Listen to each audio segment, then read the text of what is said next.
Seltzer Kings podcasts. Hey everyone, it's me, Dave. You might have noticed that there's no intro music, no patter, nothing funny or fancy about it. And I'm here to explain why. I'm here to explain why there's even a show at all this week. As you probably know, the Writers Guild is on strike. That means people who write for television and films are basically not doing that because they can't get a fair contract to do this work. What does that have to do with this dumb podcast? Very, very little in reality, but I have friends that are in the guild that are writers for film and television. I have friends that are professional writers, and I, too, am in the very loosest definition you can possibly apply a professional writer myself.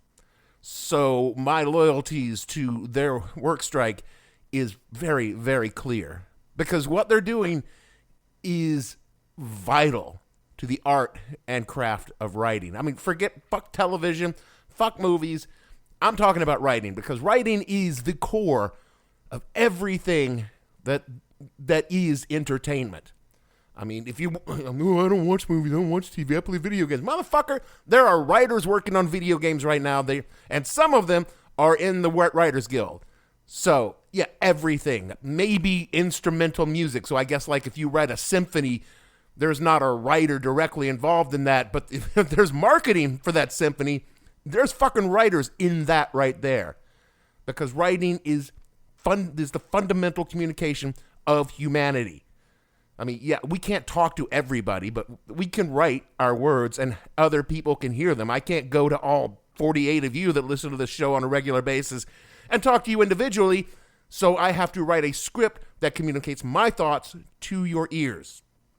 And if you are a television and movie watcher, then you goddamn well know that the directors get all the credit for what happens. Oh, they're auteurs. The producers, they get all the money for what happens. The actors get all the love for what happens. You know what the writers get? A paycheck. That's it. It's not even a particularly big paycheck. Most of these writers are, well, they're working for more than minimum wage, but not that much more. My friends that do this are not rich by any measure. You might have a few big names out there that can command a massive paycheck for what they do, but for most people, it's a middle-class job. And all the people that are on strike for right now are looking for is job security and a fair share of the mountains of profits they make for the studios and for the tech companies and the streamers. That's all they want, is just a fair share of it. And also, and this is incredibly important, they don't want to be replaced by some fucking deep shit artificial intelligence. And let me tell you, right now, there's no fucking way in hell that an AI can write a script that's entertaining, compelling, passionate. It's impossible, because all an AI can do at the moment is just regurgitate words that have been said by somebody else in an order the algorithm tells the AI makes the most sense. And if you think that's all it is that fucking writing is, I've got a hint for you. It isn't. It's fucking work. And it's pouring your actual heart and soul into the words that you put down on the paper. And everybody think, oh, I can write, anybody can write. No, you can't. You really can't, because if you could write, you'd be doing it. And I've read a lot of people, hey, you write, man, could you tell me about this? No, you don't ask me that question, because you're not going to like the answers I'm going to give you. Look, I'm not, there's a reason I'm not a professional writer. I'm not working on a TV show or writing movies, because I'm not good enough to do that. But the people who are out there doing it are, and they deserve to get paid for what they do.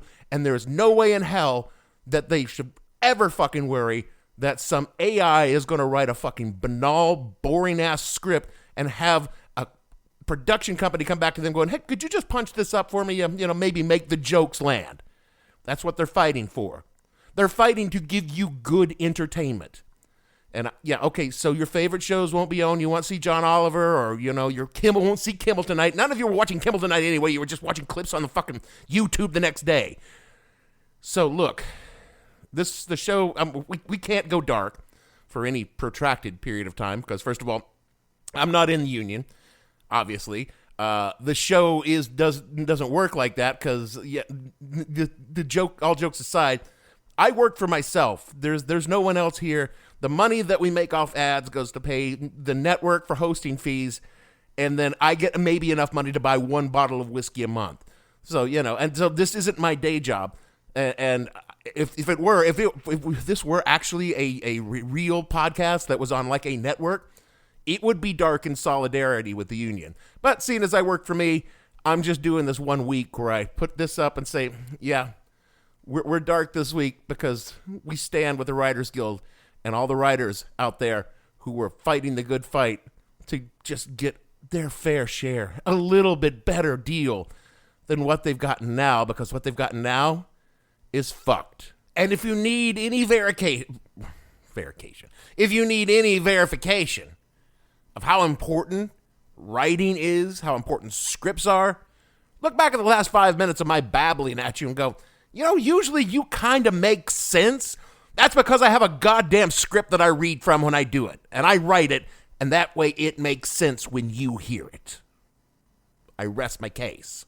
So we'll see you next week with the show about MTV before MTV.